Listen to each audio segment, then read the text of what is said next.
Merci, سي صادق. تفضل. أنا جاي. Bien. Bon, vous allez me dire pourquoi vous avez laissé Sadak parler autant que ça, parce qu'il a presque 2 heures. Hein. Parce que le connaissant, je savais que je ne pouvais pas l'arrêter et je savais que le plus important était vers la fin. Et encore, il n'a pas pratiquement montré toutes ces diapos concernant surtout les prévisions. Bon, le débat est ouvert. Vous pouvez poser vos questions. Il suffit de lever la main. Je crois qu'il y a des baladeurs qui sont à droite et à gauche. Vous pouvez faire des recommandations aussi. Ce que je vous demande surtout, c'est d'être un peu court, un peu précis. Pas besoin de faire une autre dissertation ou une autre communication en parallèle avec celle de M. Boussena. Voilà. La parole est à la scène, mais comme je vous l'ai dit, ne vous gênez pas, enfin, ne vous offusquez pas si je vous interromps, parce que sinon, ça va prendre pratiquement un temps fou.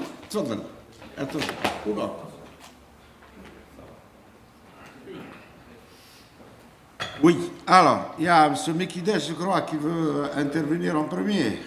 Alors, oui. Micro. Voilà les micros à.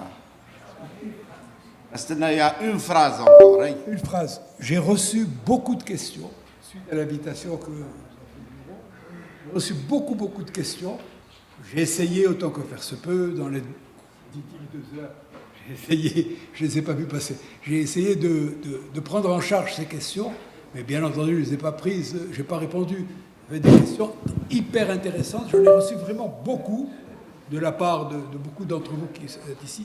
Si vous trouvez que je n'ai pas répondu, n'hésitez pas. Voilà. Ok. Oui. Bien. Justement, merci. Très court, hein? Oui, très court. Merci, Monsieur le Président. Je voudrais d'abord remercier Sadr pour la qualité et l'exhaustivité de son travail qu'il nous a exposé. Moi, j'ai deux éléments sur lesquels je voudrais intervenir. Un, sur un élément de conjoncture. Un élément de conjoncture, c'est-à-dire autant, il l'a bien dit, il sera très difficile d'avoir des projections sur le long terme, alors que peut-être que sur le court terme et le moyen terme, donc il y a un certain nombre d'inquiétudes sur l'évolution conjoncturelle au deuxième semestre de 2026 et 2027.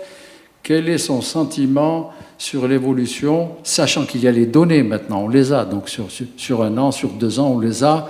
Quel est son sentiment sur l'évolution du prix du Brent à court terme, parce qu'il y a un impact très direct sur nos équilibres à la fois sur les équilibres budgétaires, puisque la loi des finances 2026 est basée sur $60, et deuxièmement sur les équilibres même extérieurs.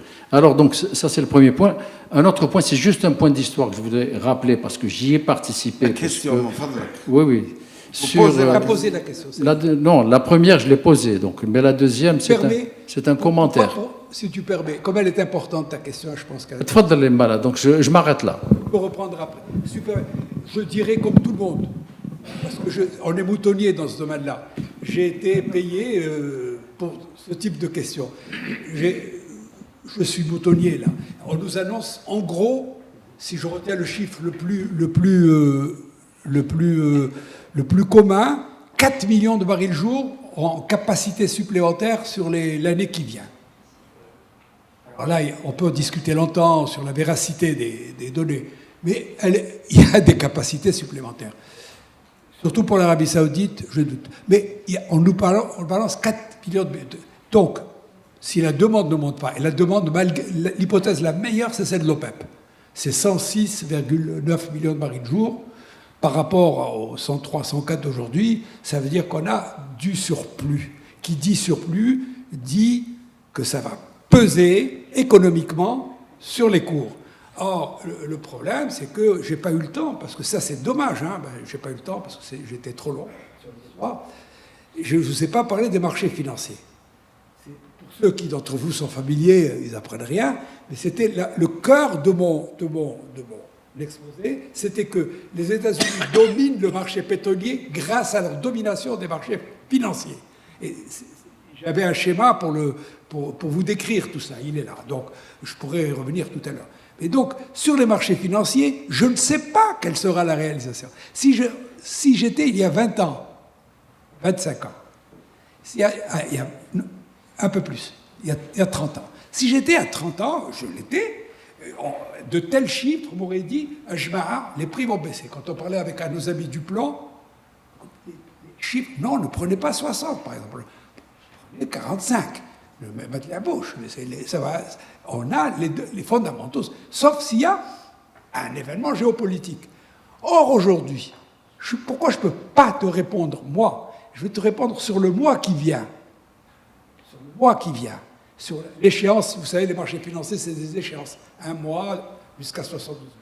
1 mois, 2 mois, 3 mois, c'est le plus important. Les autres, c'est de la spéculation pure. Sur le mois qui vient, je vais te dire, je ne sais pas ce que vont faire les investisseurs. Un marché financier, c'est un peu de physique. Je réponds, pardon. Là, je ne sais pas si ça intéresse. C'est la clé de le physique, le marché physique est important, mais il n'est plus l'essentiel. L'essentiel se joue sur le marché financier. Qu'est-ce qui va motiver les marchés financiers? Les marchés financiers vont fonctionner avec autre chose. Ils vont fonctionner avec des sentiments sur l'Ukraine-Russie. Ils pensent que s'il y a paix, il y a consommation, il y a croissance économique, consommation de pétrole, donc ça remonte. S'il y a prolongation de la situation actuelle ou détérioration, inversement. Et eux vont amplifier cela. C'est-à-dire que les 60 qu'on a aujourd'hui, 62 qu'on a aujourd'hui, ils vont te dire ça va aller à 47. Il y a des chiffres de 47. Ça va descendre pour l'année qui suit. Alors, moi, je pense que la raison voudrait que le planificateur, que le financier, que le décideur chez nous sache qu'il y a des scénarios de catastrophes possibles. Après, l'idéal des idéaux, c'est que ça s'arrange. L'idéal des idéaux, c'est qu'il y a un petit problème par-ci, par-là de tension géopolitique pour que les prix remontent. Et je dirais raisonnablement que je resterai entre 60 autour de 60 $. Voilà. Et je ne me mouillerai pas plus. Et je crois que c'est ce qu'ont fait nos financiers pour le budget 2026. Restons là et on verra. Et surveillant pour corriger, ayant des marges. Merci. Il y a M. Ben Hassine, parce que là maintenant je vais passer aux listes, à ceux qui se sont inscrits. M. Ben Hassine, qui est quand même gouverneur au sein de l'OPEP, donc qui souhaite poser une question sur l'influence de l'OPEP dans la régulation des marchés pétroliers. Rapidement aussi, la question. Non, c'est pas une question. Donc je pourrais revenir plus tard. C'était pour commenter ce que Sadr avait dit par rapport au rôle de l'OPEP et de l'OPEP+. Bon, je peux la formuler sous forme de question par rapport à sa longue expérience lorsqu'il était à l'OPEP.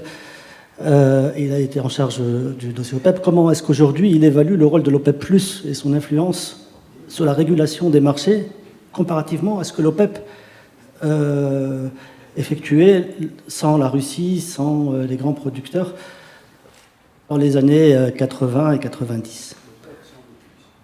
Voilà, sans le plus. Oui, rapide. Je réponds vite, je trouve que c'est mieux. Que l'OPEP+ fonctionne mieux que l'OPEP.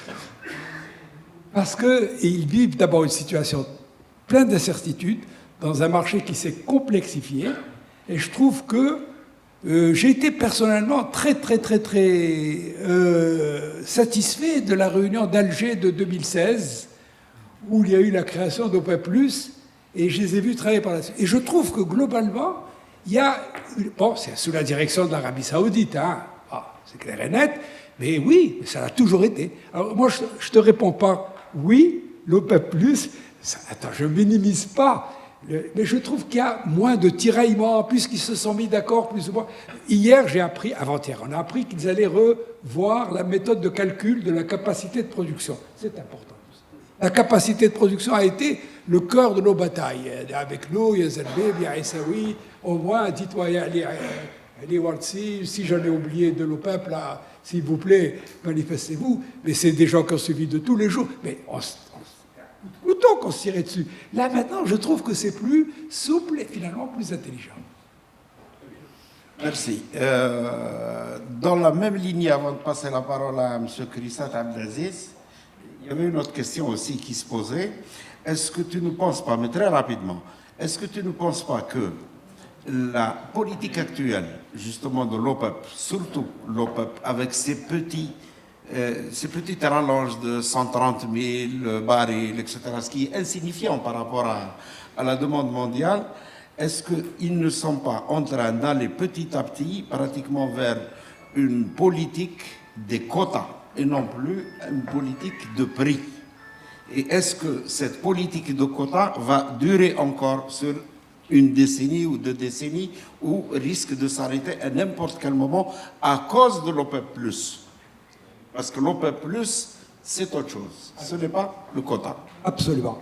Alors, c'est si, quand même, dès le départ, il y avait des quotas invisibles et non publiés. Mais si, puisqu'on a décidé d'arrêter la production à 2000... c'est pas des quotas. Le mot quota renvoie à des situations... à l'histoire du pétrole dans le Texas, ça aussi. Bon, il y a eu des parts, des niveaux de production qui ont été fixés il y a quelques années, je crois, et qui depuis servent de référence. Entre-temps, ça fait quelques années, ces niveaux de production ne sont plus validés. Certains disent, bon, je les ai dépassés, d'autres n'arrivent même pas à produire leur quota, appelle-le comme tu veux, leur quota. Donc, ils sont en train de vouloir les réviser. Alors, par contre, je prends note de ta question qui est importante, c'est est-ce qu'ils vont continuer dans la reconquête de leur part vis-à-vis du reste du monde, OPEP+, vis-à-vis des non-OPEP+. Alors là, oui, ils ont décidé à un moment donné, ils se sont trouvés qu'ils avaient trop baissé, ils ne sont pas revenus du Covid, vous avez baissé la Russie et l'Arabie Saoudite, ils avaient baissé de 5 mois par jour. C'est un truc de dingue. Bon, alors que les autres... Donc là, ils sont en train de reconstituer. Je pense qu'ils sont arrivés à un niveau où, en gros, ils ont reconstitué leur niveau de production. D'où la raison, d'ailleurs, de vouloir revoir les niveaux de production. Et là, maintenant, on rentre dans une situation inconnues. C'est-à-dire, ceux qui ont réellement quelque chose à vendre en plus vont vouloir le faire parce qu'il y a des prix bas, ils vont vouloir avoir plus de volume, et ceux qui peut-être n'ont rien à vendre de plus et qui vont, eux, continuer à dire on préfère défendre les prix. Mais jusqu'à preuve du contraire, OPEP+, ne défend aucun prix. OPEP+, suit le marché et, je n'ai pas le temps de vous dire, elle a une technique pour essayer d'influencer les prix en modulant sur sa production.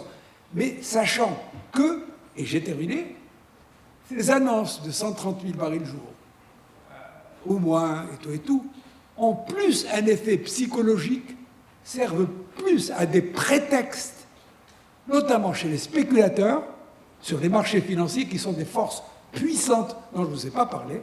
C'est vraiment c'est pas des petits acheteurs. Eux, ils sont... Je vous ai montré la taille des marchés. Donc les investisseurs financiers, c'est des géants énormes qui achètent, qui vendent via des algorithmes sur les marchés financiers, qui achètent, qui vendent, qui amplifient. Mais le raisonnement, et je n'ai pas eu le temps, mais c'est dommage, c'est ça que je voulais montrer. Je n'ai pas eu le temps, c'est pas parce que à cause de ça, j'ai trop parlé, et puis c'est trop long. Avec des questions peut-être. C'est très long. Ah, j'arrive. Ils n'ont pas eu le temps parce qu'en fait, c'est pas l'équilibre de l'offre et de la demande de pétrole qui est en jeu. Ce qui est vendu et acheté sur les marchés financiers, ce sont des contrats électroniques. Avant, c'était papier, c'est des contrats électroniques. Et ce faisant, ça n'a plus rien à voir avec l'objet pétrole. Leur motivation n'est même pas pétrolière. Des fois, c'est parce qu'ils n'ont pas... c'est des investisseurs dits non commerciaux, en fait, c'est des spéculateurs, qui, d'un seul coup, se disent « Je retire mon argent d'actions, de Nvidia ou de Tesla ou j'en sais rien, et puis je la place là. Parce que le pétrole, j'escompte un 0,5% d'intérêt dans le mois qui vient. » Voilà. Donc, parce qu'il y a trop de questions, sinon on va pas... On n'est pas obligé de répondre à toutes les questions. Si, moi je suis obligé de... Bon, il y a une question de M. Krissat. Je ne sais pas, je vais... tu la poses ou Oui, je la pose. Vas-y. Parce que tu peux ne pas... Non, j'ai réussi à lire ton écriture quand même. J'ai réussi. Vas-y, lis là. Allez. Alors, M. Krissat, il dit la Sonatrach, nous pouvons être un acteur important pour la définition des prix, mais pas d'autres ressources que N'a de pas réduire. d'autre, n'a pas.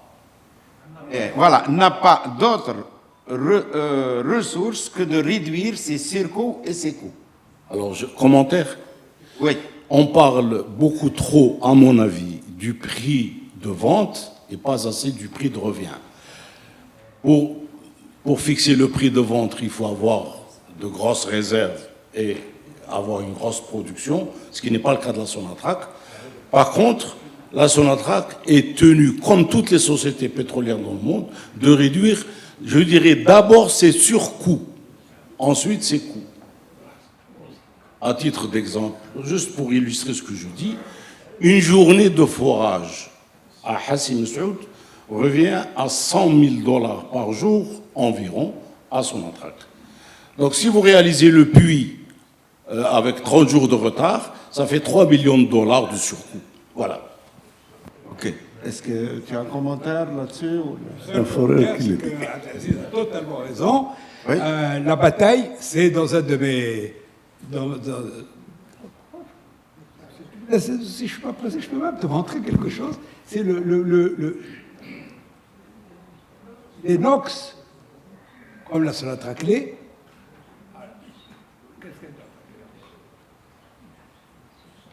Quel pétrole, tac, tac.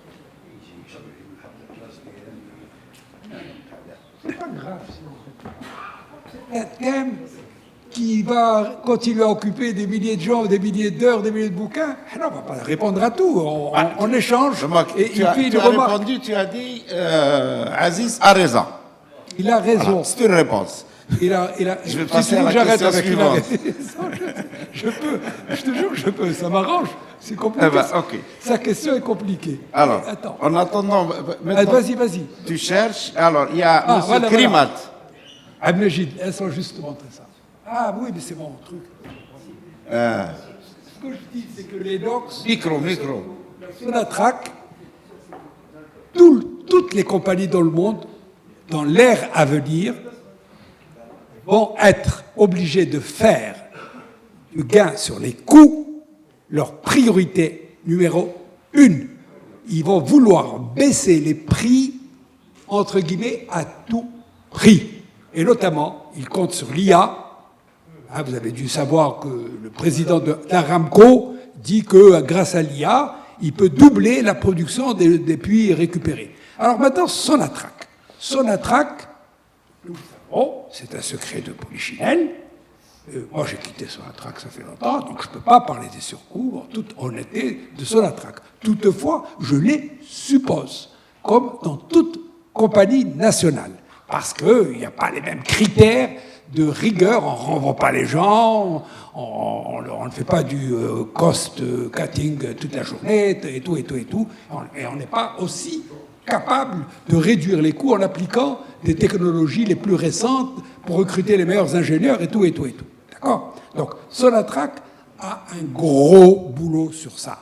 Et on ne peut pas en parler maintenant. C'est la tâche numéro 1. Parce que si les coûts deviennent importants, et je dis que les coûts allaient devenir importants aujourd'hui, les coûts deviennent importants, c'est la bataille, elle va se jouer surtout par les coûts. Ceux qui vont survivre ou faire des profits. Si la rente venait à diminuer demain, et elle va diminuer, la rente pétrolière, il va falloir que les profits soient plus gros par les coûts. Alors, plein feu sur la modernisation et sur l'organisation qui évite ce dont tu parlais. La réduction des coûts.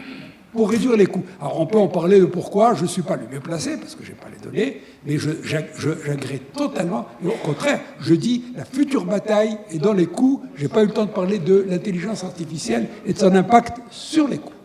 Ok, merci. Il y a M. Krimat Hamid aussi qui voulait poser une question. Tu la poses ou je la lis? Je la lis. Parce que parfois j'arrive à lire, parfois non. Hein. Alors, entre les prix de Titusville 1870 et 1970, la demande a augmenté ainsi que la production. Quel phénomène aurait empêché l'offre d'augmenter les prix? Je dois dire que je n'ai pas compris la question. Hein. Allez. Il y a une augmentation de la demande, bien entendu, et bien entendu, il y a l'augmentation de la production. pour augmenter la production, les producteurs vont investir. Donc, on va avoir un coût. Comment que ça se fait que le prix est resté plat? Voilà. J'ai compris. Pourquoi le prix est resté plat durant toute cette période? Voilà. C'est vrai. Les coûts ont augmenté aux États-Unis. Un peu, à l'époque, ça montait au rythme de l'inflation. Donc, je ne vais pas faire de la théorie, mais il y a un économiste qui avait bien fait... Un économiste américain qui est bien célèbre maintenant, de l'économie pétrolière, qui avait prévu que les prix allaient suivre le rythme du taux d'intérêt. Voilà. Oublions. Par contre, ce qui s'est passé, c'est la découverte de gisements moins coûteux, tellement moins coûteux qu'ils ont rabaissé les prix. Et là, ils ont maintenu les prix à bas. Et là, il y a eu une concordance d'intérêts. Les compagnies, bien sûr, toute compagnie veut augmenter ses prix pour augmenter les profits. Mais le camarade patron, le gouvernement américain fédéral, il avait le problème de sa production nationale. Il voulait qu'elle se maintienne, parce que s'il avait laissé la concurrence normale venir du Moyen-Orient, les prix allaient tomber à $1, voire moins, et les Américains n'auraient pas pu produire leur pétrole. Ils auraient eu la même situation que si les prix chutent à $40 aujourd'hui ou à $30. Alors donc ils ont dit non, niet. Ils ont fait comme Trump, mais avant Trump. Ils ont dit, tu à l'étranger, tu gardes. Et eux, du coup, ils ont dit, mais si on augmente les prix, on va être obligé d'augmenter les royalties payées aux pays producteurs. Donc ça a arrangé tout le monde. Les deux grandes forces les poussaient à maintenir des prix plats, des prix qui suffisent. Leur marge était tellement grosse que les pétroliers, enfin, toutes choses étant relatives, hein, les pétroliers, c'était les grosses boîtes, les gros richards, l'argent, c'était chez les pétroliers pendant toute cette phase-là croissante. Donc ça leur suffisait. Et, cerise sur le gâteau, les États-Unis sont un pays capitaliste, mais c'est un pays capitaliste qui a régulé son capitalisme à un certain niveau. Mais ils sont censés ne pas aimer les surprofits. Ils les appellent windfall profits. Ils n'aiment pas ces profits qui tombent comme ça du ciel. Ils te disent, si tu les as, c'est eux qui ont inventé la notion, je te taxe. Alors, les compagnons ont compris que ce n'était pas la peine d'aller essayer de gagner $2 quand le pétrole était vendu $2, puisque de toute façon, le gouvernement américain, il se forme. Et il a les choses. Comprends? Donc, c'est pour ça que les réponses ne sont pas simples, mais est-ce que je vous ai répondu? Oui. Alors, il y a M. Selmi, Madame Selmi Samira, qui pose la question. Bon, là, je suis arrivé à la lire. Hein. Donc, alors, avec la montée en puissance de la Chine et les initiatives des BRICS, va-t-on vers un prix mondial unique ou vers la régionalisation des prix? Et il y a une deuxième question de M. Baïch qui est à peu près liée, comme ça tu peux faire une seule réponse. Hein. Le constat que le marché pétrolier est devenu peu sensible à la géopolitique. Ça veut dire que la géopolitique, elle joue moins de rôle, elle a moins d'impact sur le marché. Non. Pour ces questions, ce sont les étudiants que tu as invités. Oui, mais je n'ai pas compris. Remets-moi Non. Je te remets quoi? Tu as besoin de Remets-moi slide. mes trucs, je ne les ai plus. Quel slide? Quel slide? Quel slide. slide? Quel numéro? Remets-les-moi après.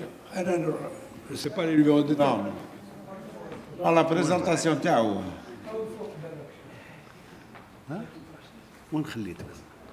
في الفلاش. راك خليته في الفلاش.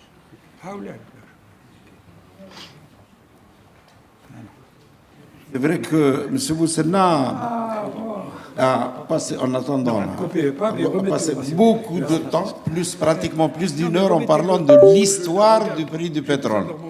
Moi, je n'ai pas osé l'arrêter parce que je me suis dit, bon, il va s'arrêter. Et à chaque fois, toutes les minutes, je me disais ça. Et puis finalement, ça lui a pris énormément de temps. Et quand on est arrivé à l'essentiel de ce qui nous inquiète en matière de prix, c'était un peu tard. Et là, je l'ai pratiquement brutalisé. Il n'a pas pu montrer toutes les slides.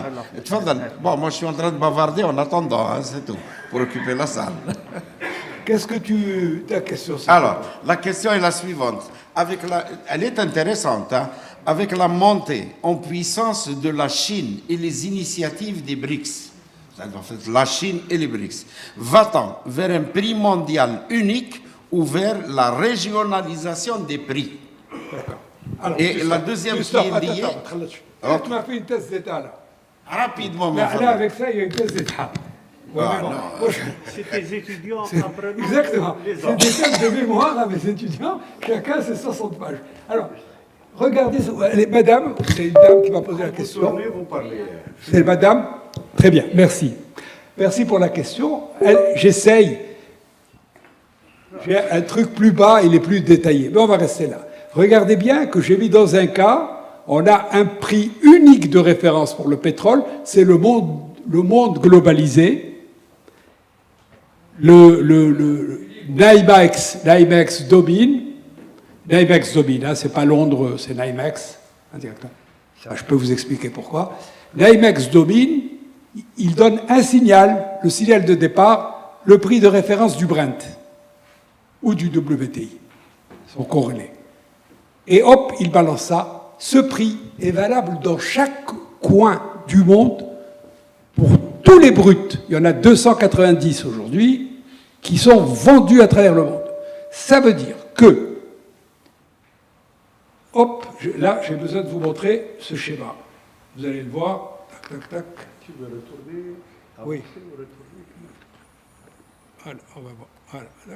Voilà. On va remonter. Est-ce qu'on va remonter? Le voilà. Voilà. Regardez bien ce schéma. En fait, le cours qui sort du brut, là en haut, c'est une référence. Le WTI ou le Brent, je ne sais pas, se vendent strictement à ce prix. Je ne le crois pas. Quant au brut saoudien, algérien, indonésien, polonais, celui d'en bas, le prix réel sur le marché, il va falloir que l'acheteur et le vendeur négocient entre eux, sur la base de la référence du cours unique dans le monde, partout en Asie, on va négocier des différentiels de fret, transport, de qualité, selon la nature du brut, etc. Et après, on tombe d'accord sur un prix. Ces prix-là sont rapportés autant que faire se peut, cette fois-ci c'est un peu plus difficile, par des agences spécialisées qui s'appellent Argus, Platts, etc., qui rapportent. Et si vous voulez connaître le prix du brut algérien vendu par notre chef de département de la commerciale, vous allez sur le Platts et vous allez trouver Sahara Blend, vendu pour le mois de novembre, vendu à 65,15. Voilà. Donc, c'est un prix unique. Maintenant, si vous êtes dans cette situation d'hybridation de l'économie mondiale, qui sont des situations polaires, hein. Ça n'existe pas dans la réalité. La réalité va être intermédiaire. Dans mon hypothèse que j'ai pris pour le schéma, j'ai fait 4 ou 5 hypothèses pour mettre le schéma en situation intermédiaire. D'accord? Bon. Je ne peux pas voir. Ici, on va avoir une diversité des prix. Ça veut dire que dans chaque région,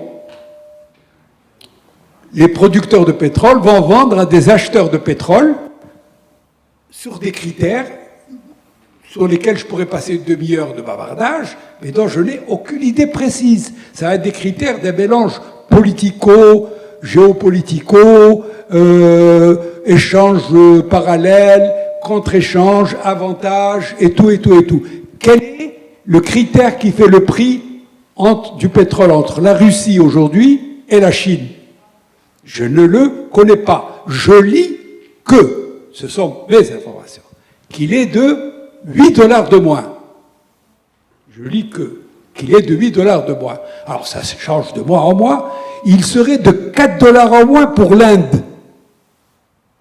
Et je peux continuer. Pour la Bulgarie, non pas pour la Bulgarie, pour la Hongrie, de combien, et tout, et tout. Il y a des réductions qui sont faites.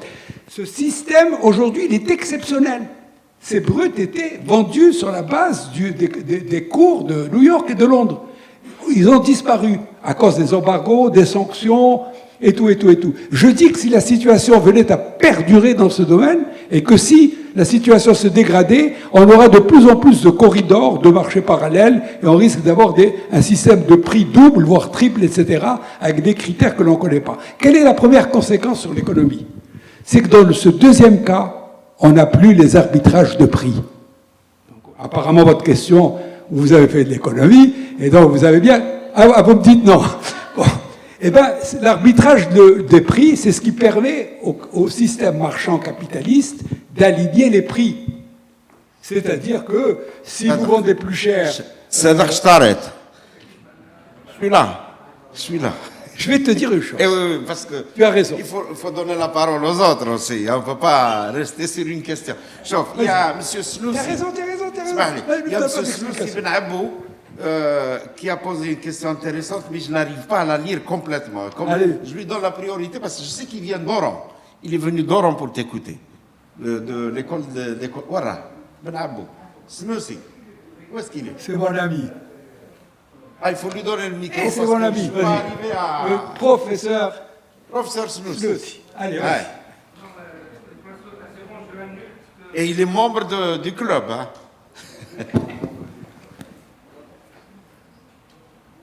Pose la question. Merci beaucoup, Monsieur le Ministre, pour la qualité de votre intervention. La première, c'est pas une question, c'est une remarque par rapport le mot contrôle me gênait dans l'intitulé de votre conférence. Je pense que peut-être qu'il vaut mieux le remplacer par des déterminants du prix de pétrole ou quelque chose comme ça. Mais le contrôle, c'est le marché qui contrôle. En tant qu'économiste, pour moi, le contrôle se fait par le biais du marché, par les forces du marché, par l'offre et la demande. Mais quand on dit contrôle, c'est comme si... Réponds pas, hein. Tu réponds pas, puisque c'est une remarque. Oui, c'est une remarque, oui. Voilà. Et la seconde, ça rejoint par rapport à la géopolitique. Il y a beaucoup d'événements qui ont fait que, il y a 2 ou 3 jours, les Ukrainiens ont bombardé le terminal Caspien. Les prix n'ont pas bougé. Le prix de pétrole, pendant la guerre israélo-iranienne, les prix aussi n'ont pas bougé aussi. Je vous remercie. Dans un des je réponds court. Imagine. Dans un des slides, je dis la leçon que nous avons tirée par rapport à 73 et la guerre ensuite en 79 entre l'Irak et l'Iran, c'est que le facteur géopolitique, il n'est pas en soi, il fait un pic, on a peur, on anticipe, et les marchés financiers amplifient, mais il n'est pas structurel, il ne change pas le régime des prix. Donc le facteur géopolitique, il ne devient important que s'il arrive à un moment donné où l'équilibre entre l'offre et la demande est dans un certain état. Je m'explique. Si les capacités sont très sollicitées, c'était le cas de 73, on était au maximum. Tout le monde vendait, il n'y avait pratiquement plus de capacité disponible. Arrive un événement comme l'embargo, ou comme la menace de réduire la production de 5%, les prix montent au ciel. Mais si par contre, je peux en citer des dizaines d'événements, comme celui que vous venez de citer, là il y a eu bombardement du port de Nipovskisk, du brut kazakh, eh ben, ça monte de 20-30 cents au marché parallèle, ça ne touche même pas le marché financier, ça ne touche même pas le marché physique, et puis ça redescend, parce qu'on sait très bien que le pétrole qui a été arrêté sera remplacé très vite. Et je ne vais pas plus loin, parce que j'avais quelque chose à dire, sinon c'est long. Donc oui, je confirme, le facteur géopolitique n'a de sens que corrélé, associé à la situation des équilibres de l'offre et de la demande préexistante à cette fameuse courbe des néoclassiques. Cédric, il y a une question qui n'a pas été posée. Tu as parlé de la transition énergétique.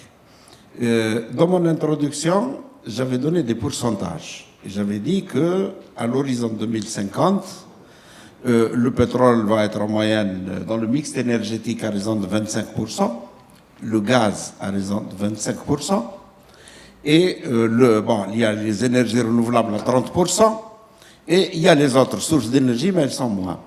Alors, dans les ressources fossiles, gaz, pétrole, aujourd'hui on a parlé du prix du baril.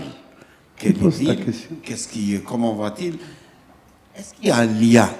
Est-ce qu'il y a une dépendance? Est-ce que demain, par exemple, le gaz, à cause de l'importance qu'il est en train de prendre dans le mix énergétique, par exemple, est-ce que ce n'est pas lui qui va conditionner le prix du pétrole, ou alors ils vont continuer quelle est ton opinion? Mon opinion, c'est que rien ne remplacera plus le statut qu'avait le pétrole pendant quelques décennies, qu'il commence à avoir moins comme prix directeur du mix énergétique. Plus rien. Le prix du pétrole a choué pendant un certain temps quand ses usages étaient, quand ils s'appliquaient dans tous les usages. Ils faisaient de l'électricité. Vous savez, toi et moi, on est d'une génération, on avait la centrale à gaz. Beaucoup de jeunes ne connaissent pas ça, mais dans les grandes villes, à l'époque, Bonn était française, il y avait la centrale à gaz. Donc, le gaz, ils faisaient le gaz avec le charbon. Ah. Et le charbon était polluant, rappelez-vous. Là, on le quartier, le gaz, on ne trouvait pas ceux qui habitaient à côté. Le pétrole est venu comme une révolution. Le pétrole remplaçait le gaz. Il était mieux condensé énergétiquement, etc. Quand il n'y a pas de taxe, le pétrole, c'est la source d'énergie la moins chère. Vous pouvez raconter ce que vous voulez. Même le solaire, il n'est pas encore arrivé quand il n'y a pas de taxe. Quand on met des taxes, bon. Mais il est tellement plus facile à transporter, les concentrer. Donc le pétrole a joué ce rôle de prix directeur de l'énergie. Ce qu'aucune autre, même pas le charbon, qui a régné. Le charbon régnait, mais il n'a pas eu le rôle de source d'énergie. Le gaz ne l'aura jamais, parce qu'il est comme prix directeur. D'accord avec toi. Oui, on peut discuter. Il n'aura jamais, bien sûr, on peut discuter. J'ai longuement écrit sur ça. Le gaz ne l'aura jamais parce qu'il n'est pas partout. Il y a des domaines où il n'est pas encore. Il va s'imposer, nous l'espérons, les Algériens, dans le transport, on l'espère. Il n'y est pas encore. Mais le transport, c'est le domaine par excellence du pétrole. Donc, bien sûr que sur un marché final, quand tu es dans un village en Europe, entre le fuel et le gaz, ils sont compétitifs, et donc tu vas choisir. C'est pas de ça que je parle. Je parle au niveau du mix mondial. Le gaz, par contre, son prix peut peser à l'imagine. C'est là où je corrige. C'est ma question, justement. Attends. Donc, j'ai dit rôle directeur. Après, peser, oui, le prix des énergies solaires va peser, le prix de l'énergie nucléaire va peser, le prix du gaz plus que les autres va peser, le prix du charbon continue à peser. Donc il y a bien une compétition interénergétique, mais, je termine, le pétrole aura de moins en moins ce rôle directeur avec la concurrence qu'il a dans certains usages, y compris, moi je répétais souvent dans mes conférences, les usages nobles du gaz et non substituables. Mon œil, cette fois-ci, j'ai mis difficilement substituable. J'ai baissé d'un rang donc on peut remplacer le pétrole pour le transport, et c'est maintenant clair et net. Okay. Le parc de voitures, dans 50 ans, il sera électrique. Ok. Il y a une question aussi que semble poser M. Khouja Mohamed Wakila, ARH. Mais je n'arrive pas à lire le texte, impossible. Khouja. Khlij. Vous voulez prendre le micro? Attendez le micro. Là, c'est illisible, là, parce que quand les gens écrivent rapidement comme ça.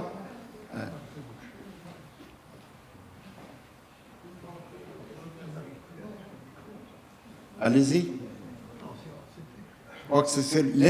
Je vous remercie. Vas-y. Donc, je vous remercie pour me donner la parole. Donc, j'ai une question concernant actuellement, on sait l'influence de l'intelligence artificielle, surtout la gestion des données. Vous savez, les États-Unis d'Amérique, ils disent qu'est-ce qu'ils veulent parce qu'ils sont puissants.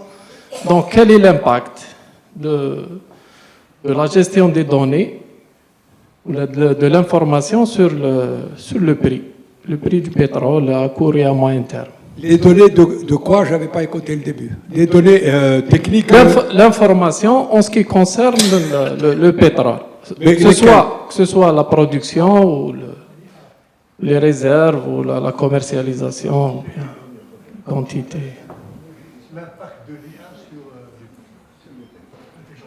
Vous n'avez pas... L'impact de l'IA sur les prix, elle va être... C'est lié au risque, hein, au risque de gestion de l'information sur les prévisions. C'est ce que on peut penser que l'IA, par ses capacités d'assemblage, de séries longues, de vérification des données par les croisements,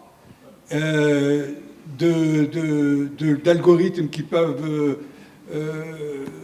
étudier tout cela à des niveaux multiples et par étage avec leurs effets successifs, on peut imaginer que la qualité de l'information va augmenter dans certains domaines. Je pense que vous faites allusion à la commercialisation, parce que l'IA, elle va jouer aussi sur la production. Moi, tout à l'heure, quand je parlais de l'IA, c'était sur les coûts de production en matière de servicing pétrolier, de forage, d'analyse des données géologiques, et la 4D, tout ça. L'IA va ouvrir des domaines, j'ai envie de dire, dingues.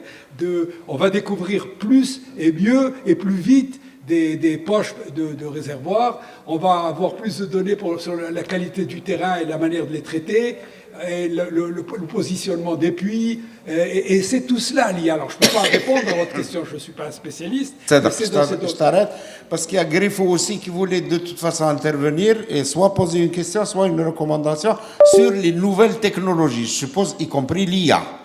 Donc, bien sûr. Voilà, on lui donne la parole et peut-être qu'il va... Très bien. Donc, rapide, hein? Oui. Il faut quand même un peu contextualiser. Je reste strictement dans le cadre de la question.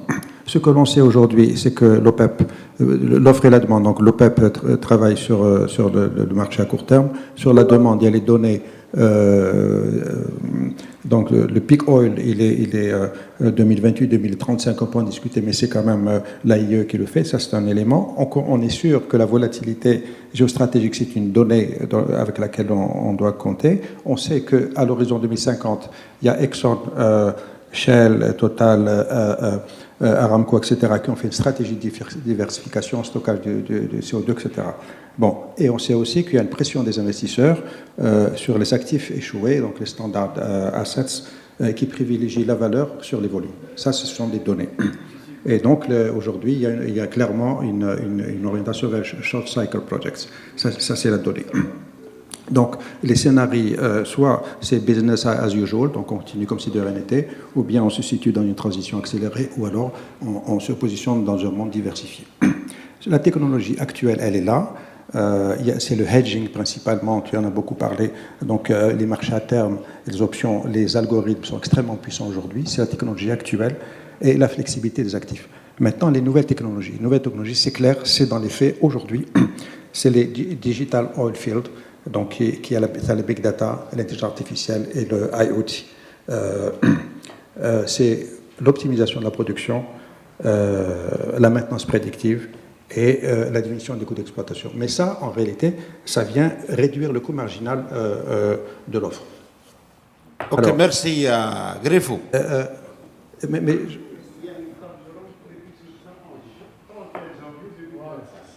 Oui, le 31 janvier, pour tout le monde, on va avoir une autre conférence, je pense que ça va être au Hyatt Regency, à côté de l'aéroport, sur l'intelligence artificielle, pour ceux que ça intéresse justement. L'intelligence artificielle, et plus spécialement dans le secteur de l'énergie.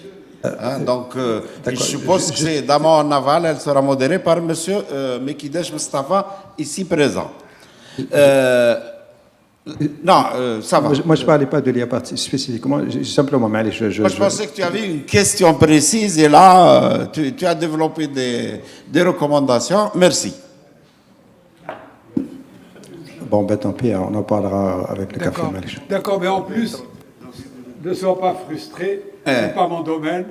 j'aurais été incapable de vraiment...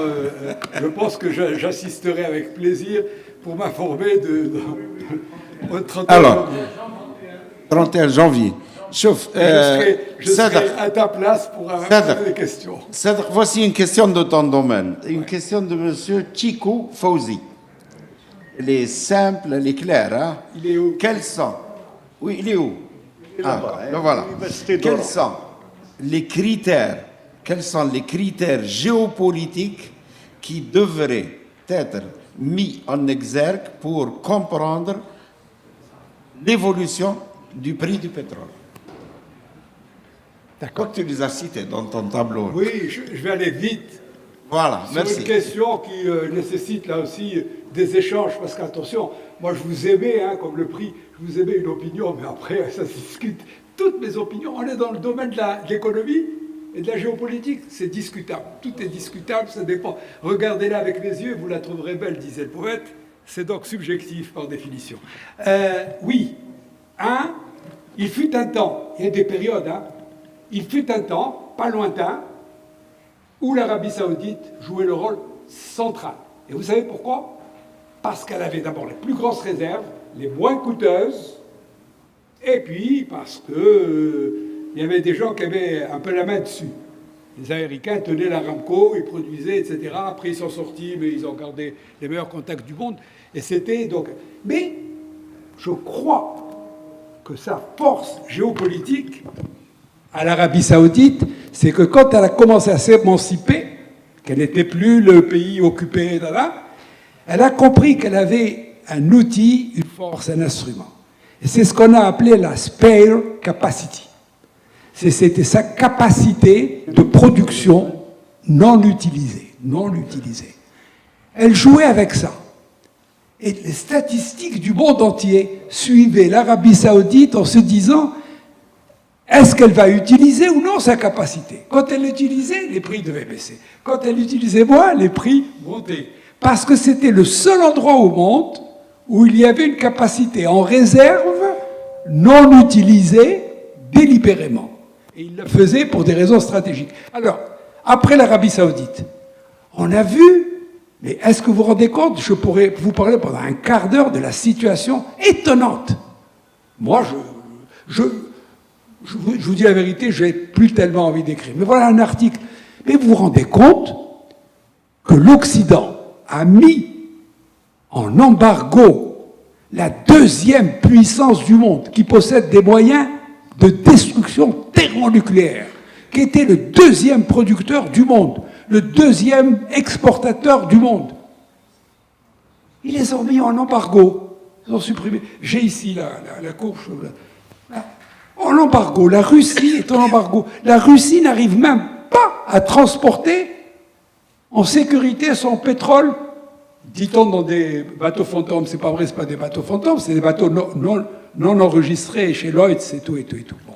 Donc, est-ce que vous vous rendez compte de la puissance de l'Amérique de pouvoir mettre le deuxième producteur, il fut premier producteur pendant un moment, les Russes, il y a 5-6 ans, 7-6 ans, deuxième exportateur, qui a une armée qui était considérée comme la deuxième du monde.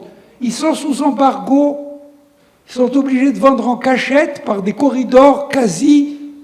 Ils ne peuvent même pas protéger leurs bateaux qui se font des fois arrêter. Bon, pas tout le temps. Hein. Bon. Ouais. Il y a des risques. C'est un des risques.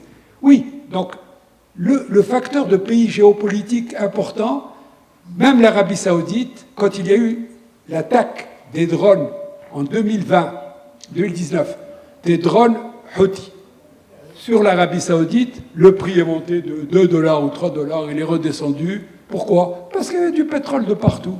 Et les Américains n'auraient pas bougé pour défendre les Saoudiens. Ils devraient garder ça les Saoudiens devraient garder ça en tête, parce qu'ils défendent plus facilement d'autres États que l'Arabie Saoudite, même si ils leur font des promesses. Oui, géopolitique, aujourd'hui, compte tenu des capacités existantes, attaquer le Venezuela sans que ça fasse rien du tout. Est-ce que vous vous rendez compte, il y a 20 ans, il y a 30 ans, on aurait fait ça? Le Venezuela, menace d'attaque, ça ne fait rien bouger. Ils produisent plus rien maintenant. Ils produisent 1/10 de leur capacité. Donc la géopolitique, j'avais répondu, elle a un sens pour faire des pics ou des plateaux selon la situation d'offre et de la demande. Si demain, les capacités de production venaient ne plus couvrir la demande, alors elles reprennent leur importance. Alors, l'arrêt d'installation en Libye, d'une installation en Libye, pourrait provoquer 4-5 $ de plus. Merci, Cédric. Cédric, il y a une question justement, enfin, il me semble que tu viens de répondre, mais peut-être que tu pourrais développer un peu plus, de M. Sba, consultant, et qui dit, vous parlez que du monde monopolaire, aujourd'hui, alors qu'aujourd'hui, les choses ont changé avec les BRICS. Et là, je rajouterais, ça veut dire que ce que veut dire M. Les BRICS, Sba, avec les BRICS. les fameux BRICS. Bon, parce que vraiment, les BRICS, ils ont de l'importance maintenant. Je connais. Vraiment, par exemple, Estina, Esmahli. Vous êtes vous voir. Esmahli. Alors, justement, alors, BRICS ou monde monopolaire, etc. Et puis, on a vu dernièrement, par exemple, l'AIE, qui a fait un rétropédalage extraordinaire en ce qui concerne, par exemple, l'avenir des hydrocarbures, et plus précisément du pétrole, l'AIE. Et on se demande si ce n'est pas lié, là je te donne mon opinion, hein, si ce n'est pas lié à la menace de Trump, parce que Trump, il a menacé l'AIE à propos des 3 scénarios, donc le net zéro, les 3 fameux, il a menacé l'AIE. Si jamais vous parlez encore des scénarios, voilà, le net zéro surtout, c'est pour ça qu'il a été enlevé. À ce moment-là, vous entendrez parler de moi en quelque sorte. Et c'est suite à cela que l'AIE a fait un rétropédalage. Est-ce que... Voilà.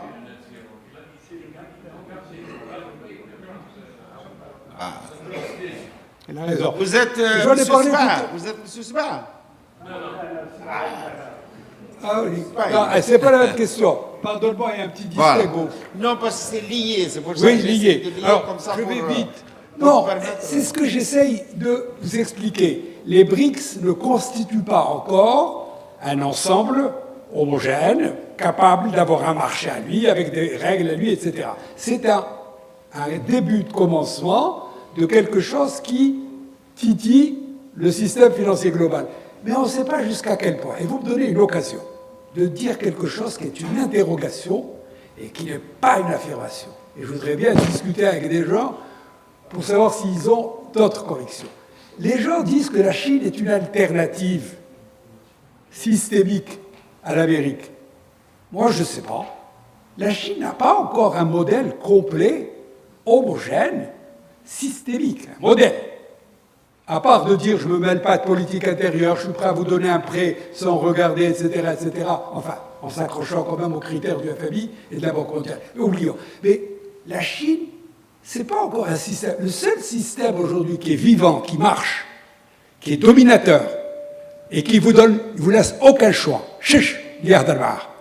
c'est le système financier mondial dominé par les Américains et par les places financières et par les grandes institutions américaines. C'est le seul. Soulever la tête et article. C'est comme ça. Et tout le monde.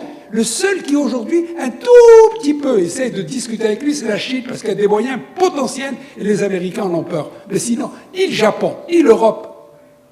Il y a l'Inde, il y a l'Afrique du Sud, il y a tu marches. Et si tu ne marches pas, je te sors du rang, voire même au lait des taxes, bon, on ne va pas parler de ça, on pourra en parler, ça va être...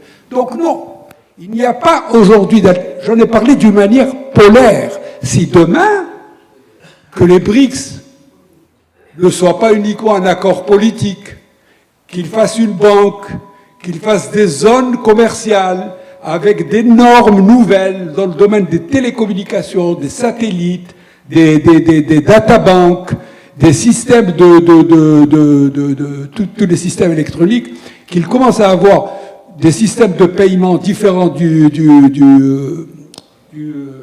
SWIFT et tout. Quand arrivera cela, c'est pas demain, C'est pas demain. Ça va peut-être arriver. Je ne le crois pas. Je pense qu'entre-temps, les États-Unis vont s'aborder cela et vont essayer de récupérer le maximum de gens pour les faire entrer dans un système néolibéral, etc. Maintenant, on peut discuter. Je ne crois pas aujourd'hui qu'on peut aller vers des zones d'influence hybrides, floues, ça oui, ça non. Et par exemple, nous, Algériens, est-ce qu'on va choisir le système chinois pour la chaîne de production dans ces domaines électroniques, le système américain? On a de grandes questions pour lesquelles, et je ne sais pas où on va aller, mais c'est des questions. Non, je ne suis pas d'accord totalement avec vous. Vous schématisez un peu les choses, vous simplifiez un peu les choses. Moi, je vis là-bas depuis 45 ans. Donc, je sais ce qui se passe dans ce monde là-bas. Les Russes, et les Chinois, et les Indiens. Et là, ils ne vont pas se laisser faire. Ils ont déjà commencé, ils ont créé le système à part le SWIFT. Et ça marche. Ils ont carrément signé des accords, ce qu'on appelle cadre, c'est-à-dire rouble, dinar, rouble, yuan, rouble, roupie. Et ça marche. Et ça marche. Et vous, je m'excuse, hein, vous dites non, ça n'existe pas. Ah non, c'est en marche. Le système, c'est en marche. Non, je ne suis pas d'accord avec vous. Vous dites que ça n'existe pas, que c'est... Votre opinion, il n'y a pas de problème. Il n'y a pas de problème. Alors, c'est votre vérité. C'est directement. Attends. Et c'est Hussein. Rassurez-vous. C'est l'invité de Hussein Ben Saad. J'adore votre propos. Hein? J'ai dit j'adore votre propos, parce que c'est exactement ça que je voulais provoquer. Et laissez-moi vous répondre. J'ai jamais dit que ça ne va pas marcher. Vous pensez bien que je passe mes journées à lire sur le... Je ne suis pas financier, je ne suis pas monétariste, je ne suis pas spécialiste, Dieu sait, mais je passe mes journées, j'ai rien d'autre à faire, ces derniers temps. Je passe mon temps à lire. Mais bien entendu que je connais tous ces progrès qui sont faits. Et je vais même vous étonner, apparemment vous vous énervez pour rien, je les encourage. Mais ça n'enlèvera pas le fait qu'aujourd'hui, il y a un rapport de force. Que bien entendu, je n'approuve pas. Moi, je fais partie de ceux qui ne connaissaient pas apparemment personnellement, mais je fais partie de ceux qui voudraient que ça change, qui pensent que les progrès dont vous êtes en train de parler vont devenir quelque chose de constructif. La tâche va être difficile, elle n'est pas évidente sur le plan politique, parce qu'il y a beaucoup d'autres problèmes à régler que le camp occidental, lui, a réglé sous d'autres formes, et il est puissant, il détient les trucs. Alors, c'est pas pour vous décourager que je dis ça, tant mieux que vous soyez aussi passionnés pour pouvoir construire ce monde nouveau. Je vais vous le dire, l'alternative au système capitaliste dominant d'aujourd'hui, dans deux multiples, elle n'est pas pour l'année prochaine. Alors, elle est peut-être pour dans 10 ans, je veux bien. Elle est peut-être pour dans 10 ans, parce que la Chine fait de grands pas. Et dans le domaine commercial, je pense qu'on pourrait s'asseoir tous les deux, et vous seriez étonnés combien je sais de choses sur les différents mécanismes qui sont mis en place. Donc, vous êtes énervé pour rien contre moi. Non, il n'y a pas de problème, on a le droit de s'énerver. Non, mais vous avez le droit. Il n'y a pas de problème. J'adore, je vous ai dit j'adore. Alors, Chouf, il y a une question très précise qui relative à votre discussion, justement. Alors, certains pays poussent à la dédollarisation des prix du pétrole. Quel serait l'impact sur le prix du pétrole, sachant qu'il y a une corrélation inverse entre le prix du pétrole et le dollar? Tu parlais du dollar au début. Oui, mais toujours dans le dollar. Alors, certains pays, là, c'est ce qu'ils viennent de dire, justement, avec les roubles, machin, etc. Certains pays poussent à la dédollarisation des prix du pétrole. Quel serait l'impact sur les prix? La question est précise. C'est ça. Oui. Quand je parle de corrélation inverse, quand je parle de corrélation inverse, on a remarqué que lorsque le pétrole augmente, le dollar diminue. Quand le dollar augmente, le pétrole diminue. Donc c'est ça la corrélation inverse. Bon, maintenant, actuellement, il y a certains pays qui veulent sortir du giron du dollar pour leur pétrole. Est-ce qu'il y a un impact sur les prix? Est-ce qu'il y aura des prix différents واحد en dollars, l'autre en yen, l'autre en je sais pas quoi, en yuan chinois, etc. Le dollar, ça, c'est la question, c'est Ben Saad, hein. C'est lié à la question de Ben Saad, parce que lui, il dit on a fait des progrès, on enlève le dollar. Ben Saad. Ah, c'est Ben Saad. Ah, c'est pas. C'est pas Ben Saad. Ben Saad, c'est pas. C'est l'invité de Ben Saad. Et ah, c'est lié. Le dollar, oui, ce que vous dites est absolument sur le plan technique de l'analyse de marché, mais ça c'est pour le court terme. Pourquoi? Parce qu'on achète le pétrole en dollars, et donc si le pétrole, on achète des dollars, il en faut plus pour acheter le même baril, donc ça fait monter le dollar, et vice-versa. Donc, mais ça c'est pour le court terme. Le problème du dollar et du prix, c'est que c'est l'instrument le plus diabolique qu'ont inventé les Américains pour verrouiller le système de prix. 1, pour verrouiller le système financier. 2, et pour verrouiller le système de leur dette. 3. Et on pourrait passer là aussi 3 heures, il ne voudra pas 3 heures sur cette question-là. Le dollar est vital au prix du pétrole américain. Si vous enlevez le dollar, et c'est ce que veulent faire les Chinois. Alors, ils ont commencé, M. Sba, c'est l'air vite pour rien, ils ont commencé, mais c'est unique. J'avais mis, va-t-on vers un double prix? Un pétrole qui n'est plus payé en dollars, vous êtes en train de lui enlever, vous êtes en train d'enlever aux États-Unis l'arme diabolique avec laquelle ils tiennent tout. Parce qu'à chaque fois que vous achetez un dollar pour acheter du pétrole, ils vous enregistrent. 1. Donc si vous faites des transactions, ils peuvent vous sanctionner. 2. 1. Vous êtes obligé de racheter le dollar, ça coûte de l'argent. En leur achetant le dollar, vous faites monter la valeur du dollar. Vous attirez sur leur bon d'obligations. Ça fait monter leur bon d'obligations en vente. Ils vous en vendent pour n'importe quoi et moyennant quoi. Ils peuvent s'endetter et financer leur armée, financer leur spatial et tout. Et ça. Donc, les Chinois et tout le reste du monde ont bien compris qu'ils se font avoir dans cette histoire. Vous achetez du pétrole, mais en fait, vous devez acheter du dollar avant. Et il y a des commissions. Et quand vous faites ça tout le temps, dans l'autre sens, idem. Donc les gens commencent à se dire, et les Chinois les premiers, ils ont mis du temps, mais les Chinois sont très prudents, et contrairement à mon enthousiasme est tempéré, parce que je ne sais pas l'intérêt des Chinois, il y a doula, adma, masaliha, تعرفهم وتشوف على بعيد المدى ما تشوفش برك في هذه البحث اني عملت له بالعربيه بس حطينا الصوت. هاي دعوه كبيره ومش هما حاطين 2040 2040. Les Chinois ne feront pratiquement rien de grave pour tout détériorer, mais ils vont grignoter. Et tous les jours, comme la guerre a dit que, comment on l'appelle la guerre de d'usure, elle a un autre nom. On détruit. Le dollar, il n'y a pas que le pétrole, mais ils ont déjà changé.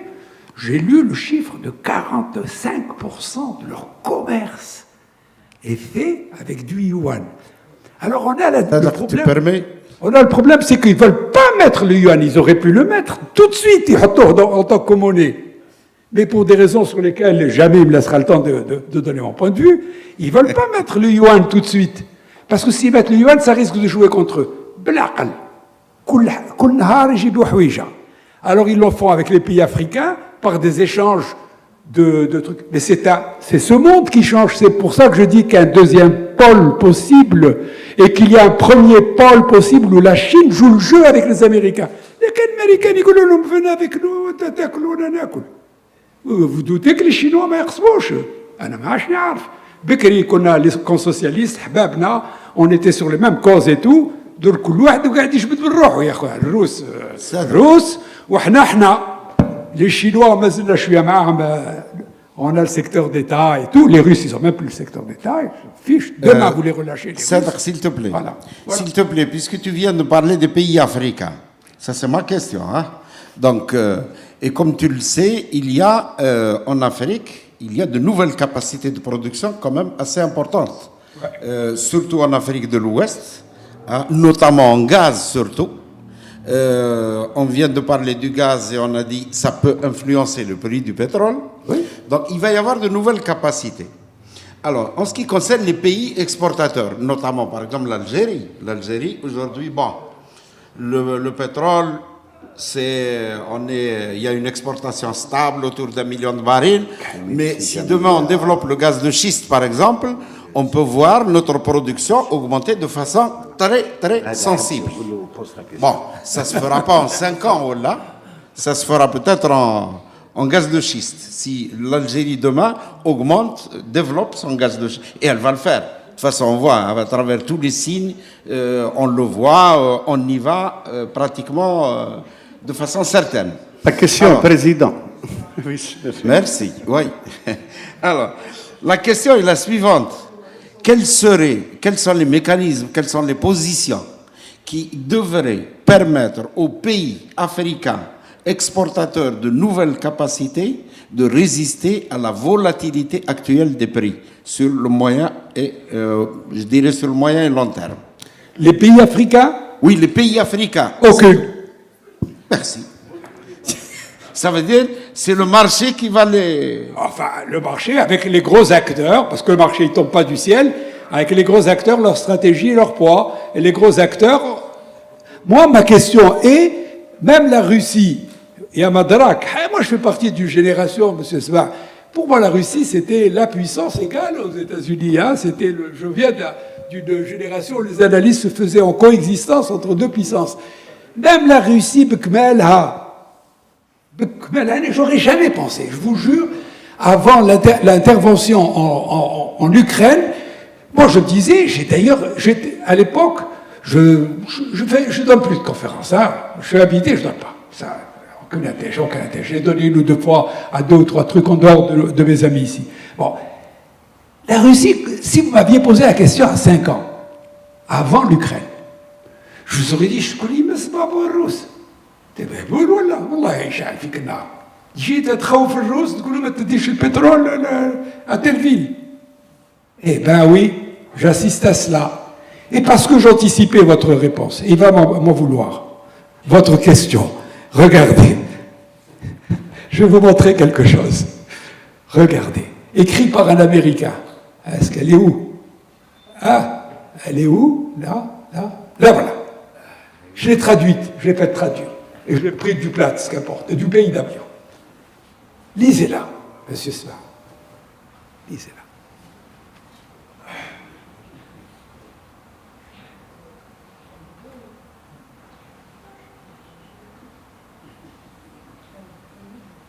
Qui aurait cru cela? Que la Chine et l'Inde craignent des sanctions secondaires. Hein? Si vous achetez chez les Russes, c'est ce qui se passe. Parce que la Chine est prudente. C'est pas la peine d'aller sortir pour combattre. C'est pas des bombes qu'on s'envoie là. C'est des luttes sur des mécanismes financiers. La Chine a 800 milliards de dollars en bons du Trésor aux États-Unis. Je ne parle pas des recettes courantes qui sont posées là-bas. Nous, on a toutes nos recettes à 80%. Je ne vous dis pas la banque.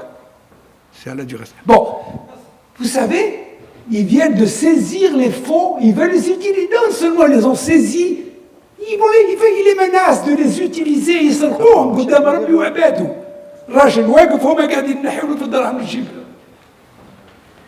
croyez qu'ils ne réagissent pas. Pourquoi? Parce qu'ils sont intelligents. Ils savent très bien que les Chinois, j'espère qu'ils vont nous donner une alternative aux Américains.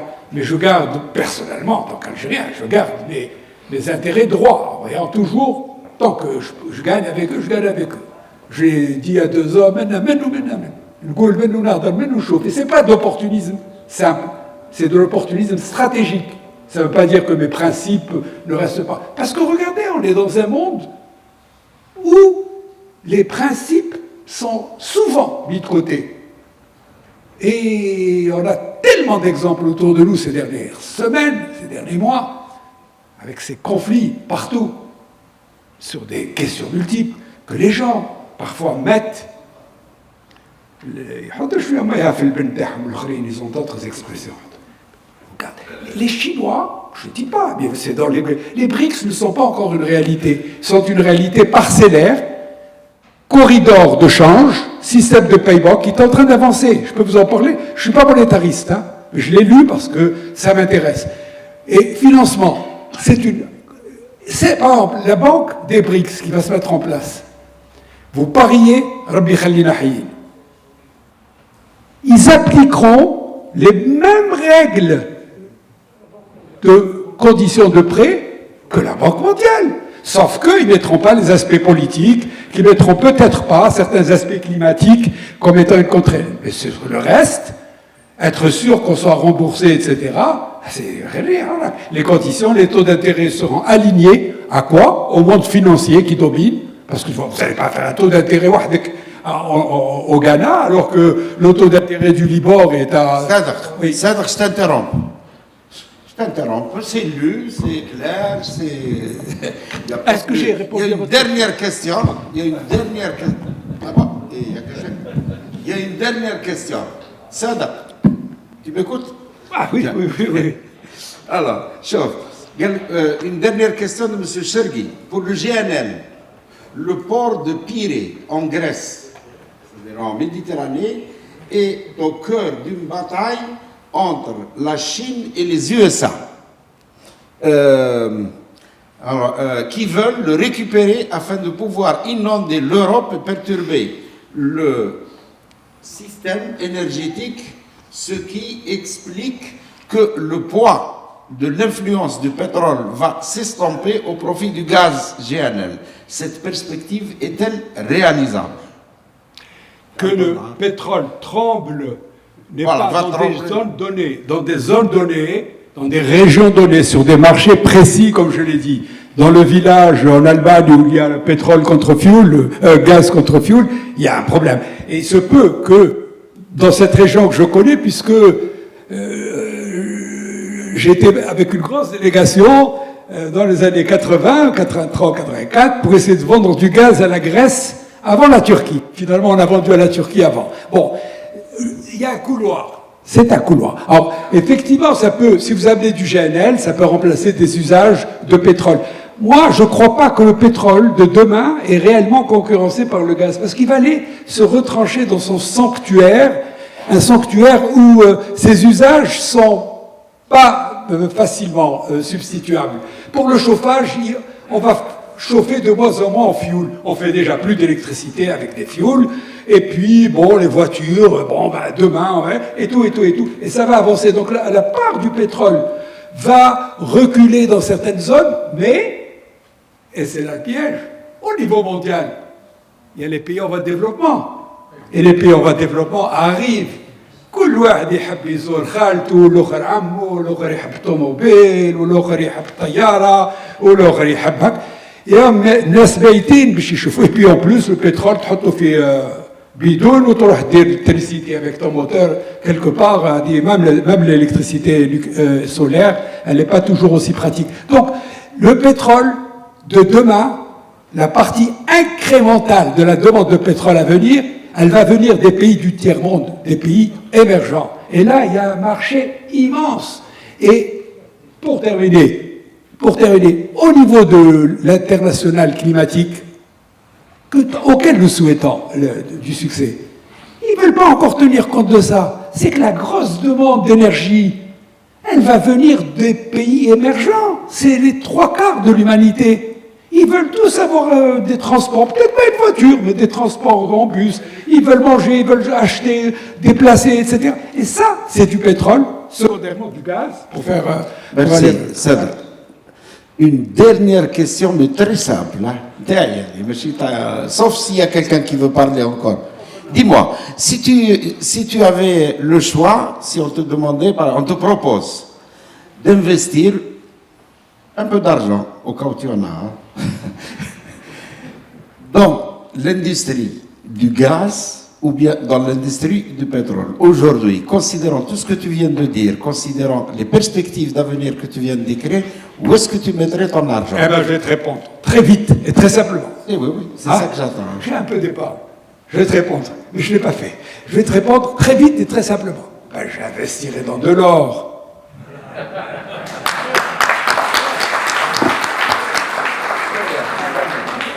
Moi, je pense que là, on va.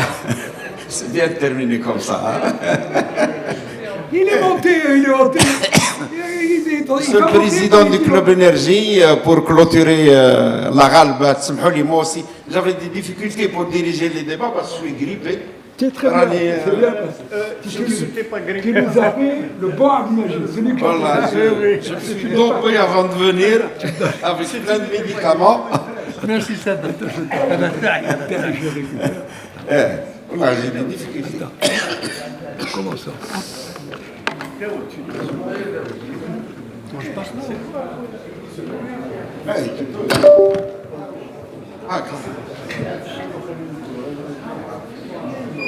Deux mots. Je pars. Bien. Nous arrivons à la fin de cette rencontre. Nous voudrais remercier Sisted Moussa, une excellente présentation et le débat qu'il y a eu, auquel on a assisté, est vraiment très enrichissant. Je pense, comme je l'ai dit en introduction, que les discussions, le débat a été à la hauteur de nos attentes. Même si, comme a dit, ça adopte que 200 pailles, un certain nombre de choses. Mais je crois que nous avons pas mal d'éclairage.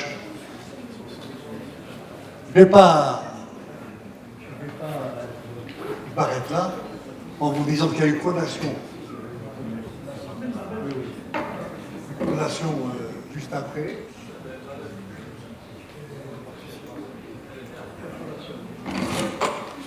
Je voudrais remercier encore une fois ce matin